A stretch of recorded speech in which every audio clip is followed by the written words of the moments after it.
Eh bien bonjour à tous. Bon mercredi avec notamment la presse que vous aurez à lire disponible en kiosque ce matin. Vous aurez à lire la nouvelle expression qui parle de conseil régional à l'ouest Cameroun. Le message du président aux autorités, c'est ce que le journal propose. Comme titre pour dire simplement que Jules Hilaire Foka prévient donc qu'il souhaite entretenir avec les représentants de l'administration des rapports de respect mutuel et non de subordination. Les concernés se reconnaissent d'ailleurs. Des shows d'empoignade donc en perspective, selon bien sûr le journal en page 3. Le journal parle également de tribalisme, un témoignage de Monseigneur Ndokmo à découvrir dans le journal en page 4. On parle également du CHAN 2021. L'équipe à l'inquiète, selon bien sûr le journal, pour dire simplement que les mauvais résultats qu'affiche la sélection de Martin Tungupile ne rassurent pas les Camerounais, qui rêvent bien entendu de se lever pour la première fois au sol, première fois le trophée du CHAN au Bercail au soir du 7 février 2021. On s'intéresse aussi à l'Est Cameroun avec le cap sur la résolution 1325. Les hommes et les femmes de l'Est Cameroun s'engagent dans la résolution des conflits armés, donc sous l'égide de la société civile. C'est ce qu'on découvre en page 2 du journal La Nouvelle Expression ce matin. Et puis le du Sahel parle du BIP, du budget d'investissement public, les projets prévus donc à l'extrême nord dans le dossier proposé en 2021, bien entendu. En 2021, on parle notamment de ce dossier de la page 5 à la page 13. Le journal est disponible en kiosque, qui parle également de Ngawi avec Mota Amadama qui offre donc une maternité. En page 15, on parle bien entendu de Kaliari Getchewe. 3 membres du comité de vigilance donc, ont été tués par des terroristes. À Darak Blangwa, 12 pêcheurs tués donc par Boko Haram. C'est en page 3 du journal, disponible en kiosque ce matin également. Et toujours dans la presse, vous allez retrouver Mutation qui propose un titre ce matin, un titre qui s'intéresse justement à la ville de Yaoundé. Yaoundé, le champ donc des ordures. C'est le titre proposé par le journal. Pour dire que l'image est donc atroce avec ce qu'on observe à quelques jours seulement, 10 jours précisément, du grand rendez-vous sportif au Cameroun. Le journal est donc revenu après avoir mené une enquête et présenté quelques images qui choquent. C'est à lire en page 5 du journal Mutation. Le même journal parle également du Cameroun, la France, des relations brouillées, le buzz autour donc des accords. C'est le journal qui le dit également. Vous aurez l'occasion de lire aussi. Le Messager pour sa part parle donc des marchés des entreprises publiques. La leçon inaugurale du professeur Joseph Owona à découvrir dans le journal ce matin, donc avec l'ouvrage, tout au moins, le nouvel ouvrage donc, du Sémilan enseignant présente bien entendu le socle des directives devant promouvoir donc la bonne gouvernance dans les processus liés à la gestion des achats au sein de ces entités. C'est en page 2 du journal ce matin. Le journal s'intéresse aussi à la région militaire interarmée numéro 3 pour dire qu'il y a les non-dits de la descente de Joseph Betia sur le terrain dans 2 localités. On parle notamment des régions administratives du Nord et de la Damawa, qui ont d'ailleurs accueilli le ministre de la Défense. Qu'est-ce qu'il allait faire? Le journal nous apprend que c'était pour faire le point de la situation sécuritaire dans le septentrion, et on constate justement qu'il y a toujours des attaques, selon bien entendu le tabloïd disponible en kiosque, vous aurez l'occasion également de lire. Et on s'intéresse également au quotidien Le Jour, qui parle de carte nationale d'identité, le calvaire sans fin, c'est le titre proposé par le journal. On peut parler également du calvaire que les populations les usagers subissent depuis quelques temps. Il faut pour obtenir donc une carte nationale d'identité, il faut plusieurs mois et cela devient difficile pour ces usagers-là. C'est dans le journal, c'est la grande une donc du journal Le Jour. Le Jour parle également de Biboun Issac, une décision d'une légèreté effarante. C'est le journal qui le dit. Donc le porte-parole du professeur Maurice Kamto qui aujourd'hui devant le tribunal. Donc on a pu le lire en page 3 de ce matin également le journal Le Jour. Cameroun Tribune parle donc de révision des listes électorales. On attend les jeunes. C'est d'ailleurs une phrase donc prononcée par le directeur des élections, Eric Essoussé, qui était donc dans le septentrion lancé l'opération tout de même de renouvellement des inscriptions sur les listes électorales. Et il faut donc enrôler davantage les jeunes, c'est ce qu'il dit. Mais seulement, quels sont ces jeunes qui vont être enrôlés alors qu'ils n'ont pas de carte nationale d'identité? Autant de questions que se posent également d'autres tabloïds aussi sur cette question ce matin. Alors, vous aurez à lire dans Éco Santé santé. On parle notamment de l'humanisation des soins de santé et services. L'hôpital et district de Mbalmayo excelle donc avec la récompense de certains personnels qui sont démarqués positivement au cours de l'année qui s'achève. Et également, il y a les grands défis de 2021 présentés ici par le ministre de la Santé publique, Malachi Manaouda. Donc à lire dans la presse parue à notre rédaction ce matin. Bonjour Idriss Lissom et bienvenue. Bonjour Flavien, bonjour à tous les téléspectateurs. Flavien, je pense particulièrement à ces téléspectateurs qui ont des récépissés de carte nationale d'identité depuis 5 ans, 6 ans. Je pense à ces téléspectateurs. C'est possible, vous l'avez vu, 5 ans? Mais je vous dis qu'il y a des téléspectateurs qui sont en train de regarder, Flavien, qui ont des récépissés depuis 5 ans. On a renouvelé ad vitam aeternam, on ne fait que renouveler. D'autres ont même perdu leur récépissé. Donc, je pense aussi à ces téléspectateurs qui n'arrivent pas à faire le passeport. Vraiment quelque chose d'extraordinaire dans un pays. Donc, vous voyez, ça c'est la matérialisation et c'est une fois de plus la démonstration de l'incompétence dans un système. Vraiment, en 5 ans, depuis 2016, 2017, 2018, 2019, 2020, 2021, on ne va pas venir nous donner des explications pour nous raconter des histoires à dormir debout, que les cartons sont montés, que l'opérateur est fait X, Y, Z. Dans un pays normal, sérieux, la chose la plus basique à faire, c'est la carte nationale d'identité. Lorsqu'on n'arrive plus à la faire, on n'a aucune explication à donner. Encore 1 mois, 1 an, 5 ans, franchement, c'est l'incompétence totale et notoire. Et on a véritablement rien à faire. Je vous assure, le calvaire que l'on subit pour renouveler les passeports, c'est la merde. Excusez-moi du terme. Donc, pour dire que dans ce genre de pays, des gens vont venir s'élever ici pour commencer à nous dire que c'est monté, c'est descendu. Et entre-temps, dans toute situation catastrophique qui est signe d'incompétence, ça devient signe porte d'entrée de la corruption. Alors c'est pour cela que vous voyez, les contrôles de police et de gendarmerie sont toujours présents pour vous rappeler que votre carte, votre récépissé est périmé. Vous n'êtes pas allé renouveler. On ne vous dit pas que allez chercher la carte d'identité, mais au niveau de allez renouveler le récépissé. Vous ne l'avez pas fait, vous laissez 1 000 francs, 2 000 francs. C'est extraordinaire dans ce pays. En 2021, on parle encore de cartes nationales d'identité, plus de 60 ans après les indépendances, c'est une honte. Très bien, alors vous entrez là avec le sujet du quotidien Le Jour. Bonjour Aristide Prince Ngekam. Alors Prince Aristide Ngekam. Merci. Bonne année à vous. Merci, meilleurs vœux Flavien, meilleurs vœux aux très nombreux téléspectateurs d'Equinox. Bonjour à Idriss Lissom qui a travaillé un sujet chaud qui fait pratiquement l'actualité et notre quotidien.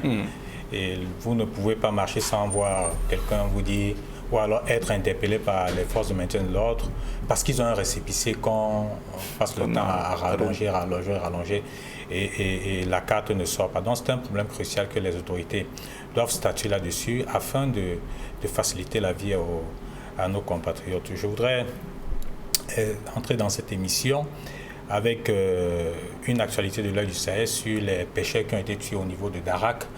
Et au niveau de Darak, vous savez, c'est une zone pratiquement frontalière où les Boko Haram, c'est-à-dire la frontière non seulement est poreuse, c'est-à-dire que ça ne voudrait pas dire que nous n'avons pas les forces de défense et de sécurité de ce côté-là.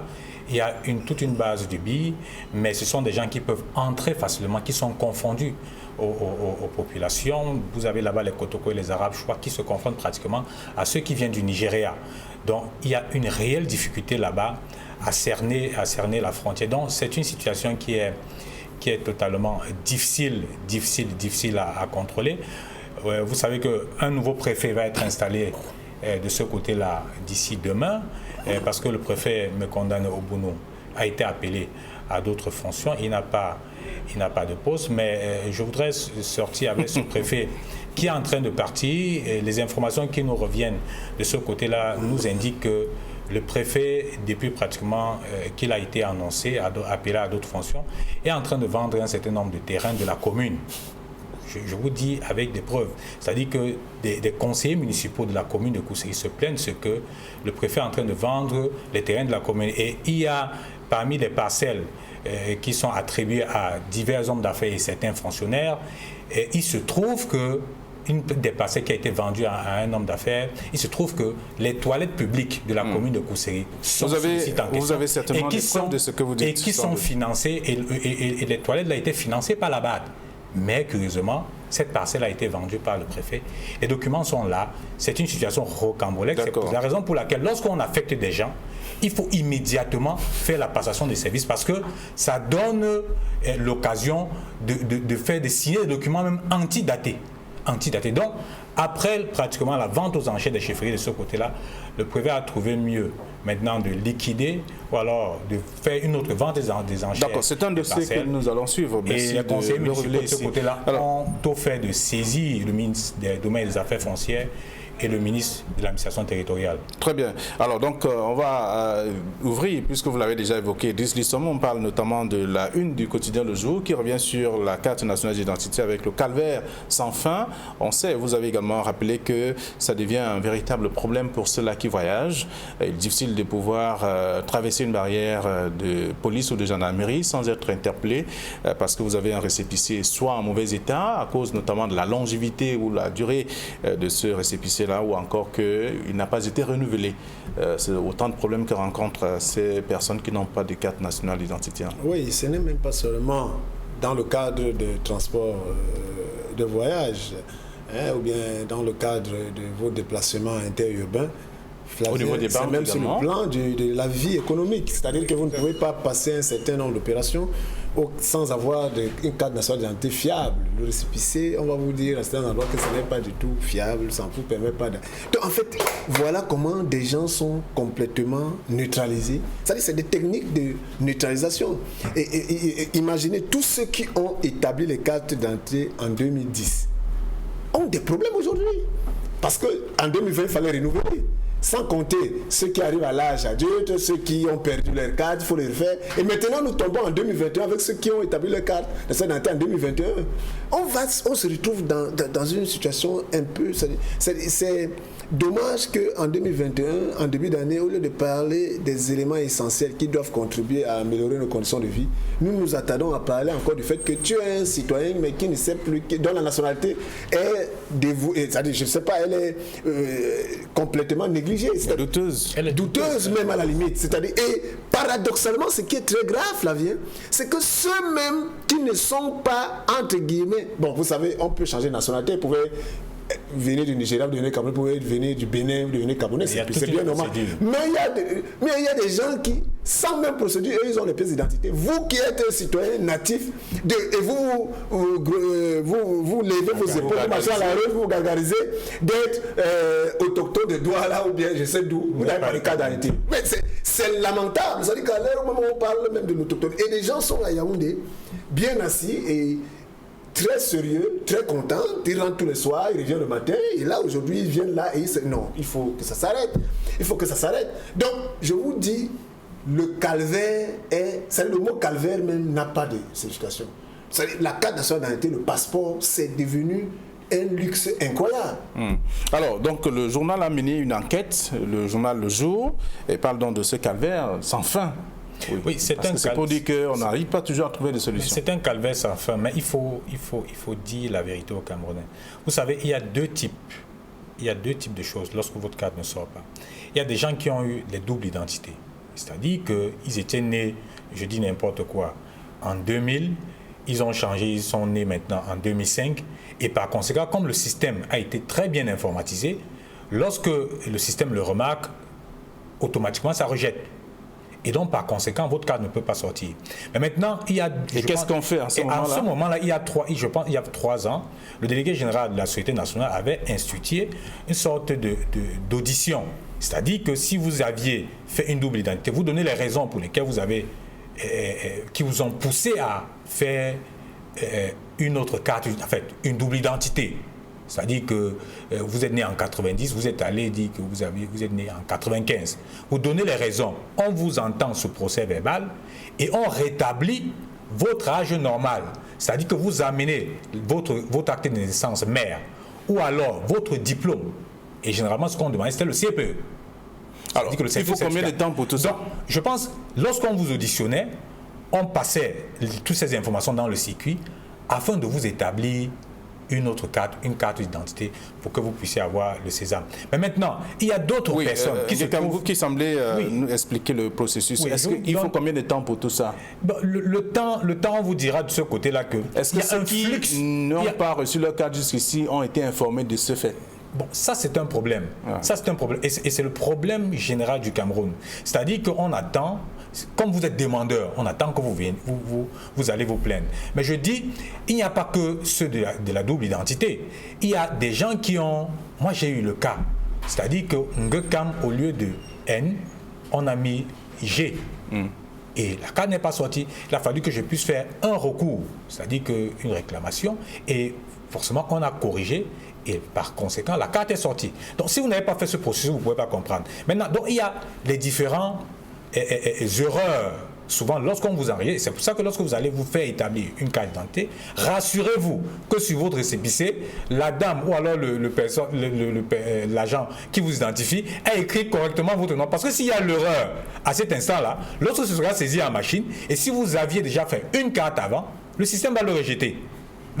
Et vous allez entrer dans un processus qui sera très long. Mais j'ai des témoignages des gens qui n'ont jamais fait de double identité, c'est-à-dire qu'ils ne sont jamais fait identifiés. Bon, Ngekam, en fait, ce qu'on comprend ici, le journal a mené une enquête, on découvre qu'il y a des gens qui sont là et... Oui, et par conséquent, même sur le passeport... Il y a quand même plus de 2-3 ans, le passeport, si vous n'aviez pas, dans le processus, si vous n'aviez pas de carte d'identité dans les bonnes et dues formes, vous ne devrez pas avoir de passeport. Ça, c'est le principe. Vous ne pouvez pas aller vous faire établir un passeport avec le récépissé de votre carte d'identité. Ça, c'est ce qu'il faut dire. Et ceux qui n'ont pas ces problèmes-là? Donc, ceux qui n'ont pas ces problèmes-là doivent, et c'est malheureux, parce qu'en principe, vous devez faire de la réclamation là où vous vous êtes fait identifier. Mais lorsque vous allez dans les différents commissariats, on vous demande directement d'aller à la DGSN, au niveau de la Délégation générale de la Sécurité nationale. Et c'est donc là où se trouve tout un vaste de poches de corruption, parce qu'on sait pertinemment que vous ne pouvez pas marcher sans carte d'identité, vous ne pouvez pas faire des opérations bancaires, des opérations sérieuses sans votre carte d'identité. Et bonjour la corruption. Alors, donc on va lire ce que le quotidien de jour a proposé. Comme enquête, vous voulez ajouter quelque chose? Je vais ajouter, Flavien, pour dire que c'est bien ces pays où on a toujours des justificatifs. C'est-à-dire on va nous dire que c'est vrai, on sait que les Camerounais sont champions du foot. Ça, c'est ce que je dis. Donc, ça veut dire qu'aujourd'hui, s'il y a 3 millions de Camerounais qui veulent les cartes nationales d'identité, ils sont près de 3 millions à avoir des fausses identités. Et ça, c'est très grave. Si c'est vrai, pourquoi la Délégation générale de la Sécurité nationale, dans un pays sérieux, dans un pays moderne, à l'ère du télétravail, à l'ère de l'informatique, de la cybernétique, où lorsque j'établis mon récépissé dans mon poste de police, pourquoi je ne peux pas suivre cela? Pourquoi en temps réel, vous ne pouvez pas aller sur une plateforme, taper monsieur Idriss Lissom, on voit non, double identité, votre carte ne sort pas. Pourquoi on ne veut pas? C'est-à-dire que rendre les choses plus transparentes et faciles et simples. On veut nous mystifier toujours. On en a pour au moins pour 20 ou 30 ans. Parce que vous vous rendez souvent dans les différents commissariats. Hein? Combien sont informatisés? Combien possède des systèmes d'informatisation de ce côté-là? Il n'y en a pas trop. Il n'y en a pas trop. Ce n'est pas au niveau du commissariat. Non, je dis même pour la transmission de l'information. Moi, je suis pour la décentralisation. Vous voyez? C'est-à-dire que lorsque Flavien va se faire identifier au commissariat deuxième, s'il a un problème, il se rend au commissariat deuxième, qu'on ait la solution, qu'on soit capable de lui dire, tu as tel problème, vous avez tel problème, vous avez tel problème. Mais lorsque vous vous rendez de ce côté-là, on vous dit, allez à Yaoundé. Donc, si vous êtes en Guelmendouka, vous allez vous déplacer pour vous rendre à Yaoundé. Si vous êtes à l'extrême nord, à Kousseria, à la frontière, vous allez vous déplacer pour vous rendre à Yaoundé. Et c'est donc ça le problème fondamental. Okay. Donc, l'État a la responsabilité, la DGSN a la responsabilité d'informatiser le système. Déjà, c'est bien d'informatiser. Alors, il y a un délai qui avait quand même été annoncé. On parlait de 24 heures pour l'établissement des cartes. En principe. Et aujourd'hui, en principe, je vais sortir. Oui, vous sortez puisque le temps, il y a bien d'autres sujets aussi. Tous ne sont pas pourris. Moi, j'ai eu un problème d'identification. J'ai rencontré un agent qui m'a reçu, qui ne m'a pas demandé un franc. Oui, ça c'est vous. Qui a corrigé dans le système et m'a envoyé me faire identifier. Et je l'ai eu. En 3 jours, je l'ai eu. Vous voyez? Ça, c'est vous? Oui. Parce que vous êtes à Douala ou à Yaoundé? Oui. Je me suis rendu à Yaoundé. Vous avez évoqué quelques... Voilà, je me suis rendu à Yaoundé. Vous avez souligné quelques localités? Oui. Ces gens partent de Ngelmendouka, je ne sais pas où.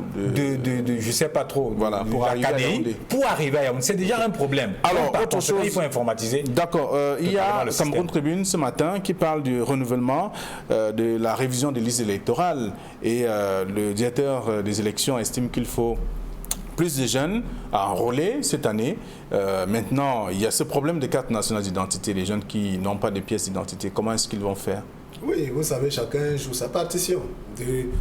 On attend les jeunes, c'est le titre de Cameroun Tribune. On sait que du 1er septembre jusqu'au 31 décembre, les opérations d'enrôlement, les inscriptions sur les services s'arrêtent selon la loi et elles doivent reprendre le 1er janvier de l'année suivante. Donc nous sommes le 6 janvier aujourd'hui, le 5 janvier, et la presse et Cameroun Tribune présente justement cette prise de parole du directeur général des élections qui est dans une tournée, qui est dans son rôle, qui doit booster les équipes, remettre tout le monde au travail pour rappeler que ceux qui ont l'âge révolu pour désormais s'inscrire, ou bien ceux qui n'étaient pas peut-être au Cameroun, ou bien qui ne s'intéressaient pas aux élections il y a ces dernières années, qui veulent faire partie, intégrer le fichier, que le moment est arrivé pour s'inscrire.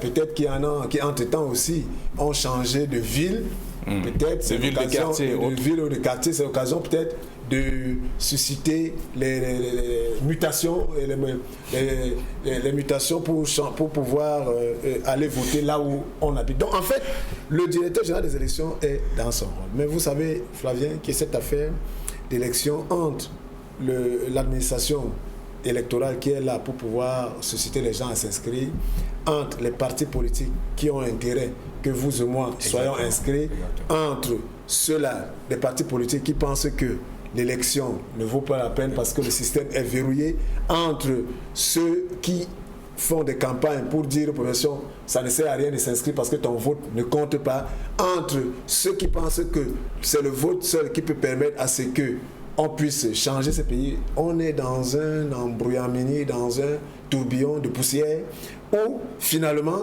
le citoyen que je suis, que les téléspectateurs sont et les lecteurs des journaux vont lire cela, ils vont se dire finalement même à quoi ça sert tout cela, parce que le plus important, en fait, c'est ces citoyens. C'est la prise de conscience du fait qu'il faut que je sois inscrit et que ce n'est pas suffisant que je sois inscrit, il faut que je vote. Et que ce n'est pas suffisant que je vote, il faut que mon vote soit contrôlé pour qu'il soit pris en compte et que ce qui est le résultat de l'urne, c'est cela qui doit être le reflet de ce que vous voulez. En fait, c'est l'enjeu. Mais cet enjeu, toi qui veux aller t'inscrire, toi qui refuses de t'inscrire, n'attends pas que ce soit le miracle du parti X ou Y ou bien de Elekam.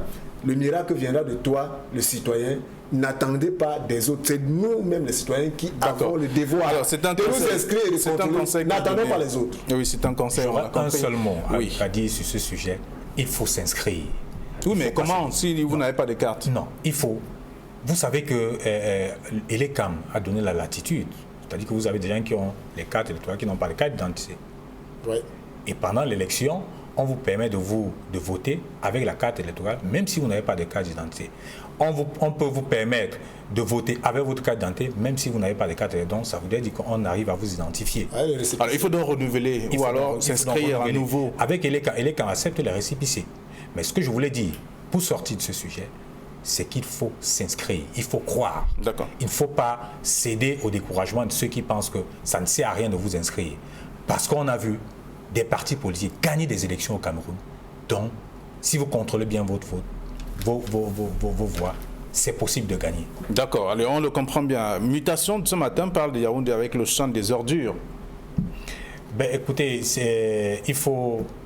je pense que c'est un appel. Dans 10 jours, oui, je pense que c'est un appel à l'entreprise Isacam de faire la toilette de nos différentes villes, de nos grandes métropoles, notamment Douala, Yaoundé et Limbé. Et vous savez que cette entreprise a un problème réel avec nos collectivités territoriales décentralisées. La vérité, c'est que ces collectivités ne payent pas à temps. Et par conséquent, c'est une entreprise qui a des charges, qui doit payer des gens, mais qui n'arrive pas à honorer ses engagements. Parce qu'à la base, l'employeur, ou alors pour dire le donneur d'ordre, ne paye pas à temps. Et le donneur d'ordre ne payera pas à temps lorsque les dotations... Et nous sommes à 10 jours du coup d'envoi. Les dotations qui sont dédiées aux collectivités territoriales décentralisées ne sont pas disponibles. Lorsque les caisses sont vides. En fait, c'est un cercle vicieux. Flavien, vous voyez, on est dans un environnement, tout le monde parle de l'effet Covid en 2020 et l'effet Covid continue de prévaloir en 2021 pour dire que si Isacam a des arriérés de paiement de leurs factures, c'est parce que les collectivités territoriales décentralisées ont aussi, qui vivent seulement des dotations, des centimes additionnels communaux provenant du FECOM, ont aussi des soucis pour pouvoir recevoir cet argent, puisque les caisses de l'État ne sont pas liquides. Donc, c'est ça qui crée cette tension de trésorerie et c'est ça qui fait que vous allez trouver qu'à Isacam, avec les employés, il y a quelques tensions pour payer les salaires. Qui n'est pas la faute d'Isacam. Donc, le titre de mutation est une alerte. Quand le champ des ordures. Nous, on veut voir le champ du football. On ne veut pas le champ des ordures ou le champ de l'insécurité ou le champ de X, Y, Z. En fait, c'est ça qui est la question. Donc, on a 10 jours pour faire le rattrapage et que nos villes soient quand même présentables. D'accord, alors vous parlez des villes et en même temps on parle du conseil régional de l'Ouest Cameroun avec la nouvelle expression qui parle le message du président aux autorités. Donc Jules Hilaire Foka qui prévient quand même qu'il souhaite entretenir avec les représentants de l'administration des rapports de respect mutuel. Oui, mais c'est une transposition. Le conseil régional n'est pas différent du conseil municipal. C'est-à-dire que le conseil régional est ce que le conseil municipal est, la relation qu'entretient le conseil municipal et le préfet. Ce ne sont pas des rapports de subordination. Le préfet est là pour donner des conseils. En principe, le conseil est autonome. C'est-à-dire que vous avez vu des conseillers municipaux refuser de voter un budget et le préfet n'a pu rien faire. Le préfet se lève, il rentre jusqu'à ce que les conseillers s'attendent. Donc, le gouverneur ici, dans le conseil régional, aura une mission de conseil. Il est vrai que sur la validation des comptes, c'est lui qui valide les comptes, parce qu'il a l'autorité du tutelle. Il est là parce que les fonds qui sont gérés par ces conseillers sont des fonds publics. Et par conséquent, il faut un regard extérieur, un regard de l'État qui est le pouvoir des fonds pour surveiller. Moi, je voudrais sortir en lisant l'interview de Jules Hilaire Foka, qui n'a pas du tout changé, qui est connu comme un va-t-en-guerre, qui a pincé ici un tout petit peu les chefs traditionnels en disant il espère que les chefs traditionnels seront disponibles à contribuer à l'évolution du conseil, qui ne diront pas que lorsqu'on viendra leur voir, qui diront que non, aujourd'hui c'est un jour où je ne travaille pas, ou c'est un jour. Non, je pense que c'est trop prétentieux pour un originaire des Grassfields comme lui, qui connaît comment les chefs traditionnels se comportent, qui connaît l'apport des chefs traditionnels. Le chef traditionnel n'a pas forcément besoin d'être là. Il n'aurait pas dû. Et je voudrais sortir de ce sujet en disant qu'il y a une injustice de ce côté-là, au niveau du Conseil régional de l'Ouest, parce qu'on n'a pas respecté les équilibres dans la répartition des postes. Je vous donne un cliché. Monsieur Hilaire Foka est originaire du département de la MIFI. Vous avez, dans le bureau exécutif du Conseil régional, vous avez 2 ressortissants de la Ménois. En dehors des 2 ressortissants, vous avez 2 ressortissants du Noun. Et parmi les commissions, vous avez un ressortissant de la Ménois qui est encore président de commission.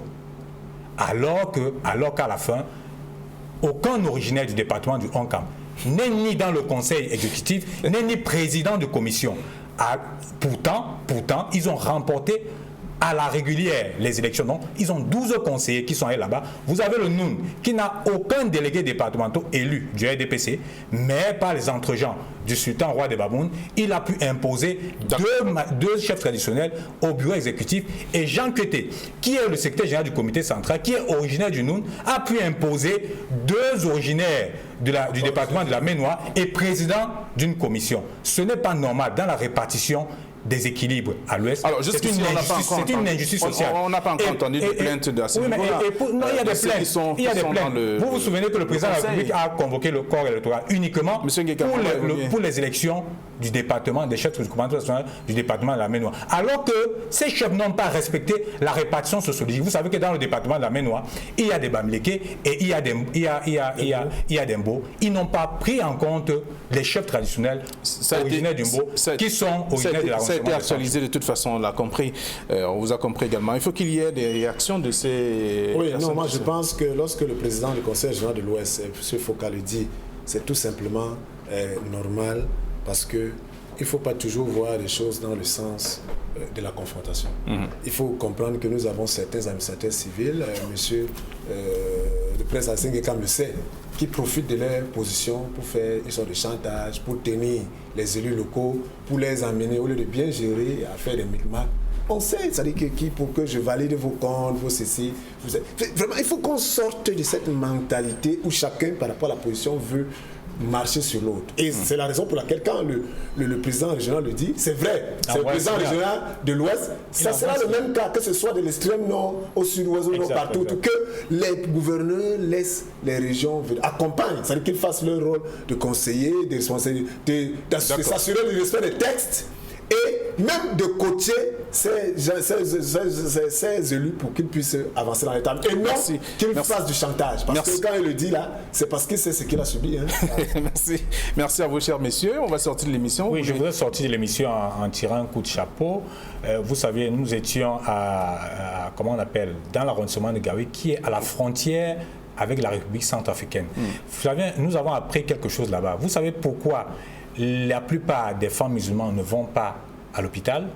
Non, mais elles ne veulent pas se faire consulter ou alors se faire accoucher par des médecins hommes. Pour eux, les musulmans ne veulent pas qu'on voit la nudité de leurs femmes. Et donc, par conséquent, une élite, notamment Mokhtar Madama, a trouvé bon d'offrir, musulman aussi, a trouvé bon d'offrir toute une maternité à l'arrondissement de Gaoui et a demandé, exactement les femmes, et a invité les enfants de cette contrée-là de se faire former et qu'il devra financer leur formation comme infirmière, comme sage-femme, afin que ces femmes-là puissent venir à l'hôpital. Vous avez là-bas plus de 300 femmes par an qui accouchent à la maison. Ça sont des chiffres donnés par la délégation régionale du ministère de la Santé de la Damawa. Donc c'est un coup de chapeau et l'opérateur notamment a été... C'est connu quand même que les visites ne sont pas... oui, moi je pense qu'il faut encourager ce type d'initiative. C'est-à-dire que voilà Non, je veux dire que des femmes qui refusent, ou ce sont des hommes qui ne veulent pas, ou ce sont des femmes qui ne veulent pas se faire consulter. C'est une question de culture. C'est une question de culture. Y a-t-il sage homme? Non, y a-t-il sage homme? Les maïticiens, c'est comme ça qu'on les appelle, les maïticiens. Bon, mais je dis, il y a des gynécologues. Nous pensons... Il n'y a pas que les sages, même les gynécologues. Je pense que c'est une approche communautaire. Et pour résoudre cette approche, une élite doit réussi à apporter une solution. Moi, c'est ce que je voulais m'attarder là-dessus. Au lieu de contester, de continuer à laisser les femmes accoucher à la maison. Propose une solution, une piste de sortie pour qu'elles reviennent à l'hôpital. Merci à vous, chers messieurs. Allez, bonne journée. Je vous laisse le soin d'aller lire ce que la presse propose également ce matin. Les sujets ont été évoqués. Et vous aussi, vous avez certainement fait des commentaires à la maison, mais c'est mieux d'aller vous procurer ces tabloïds pour être davantage informés. Bonne journée et à demain 9h20.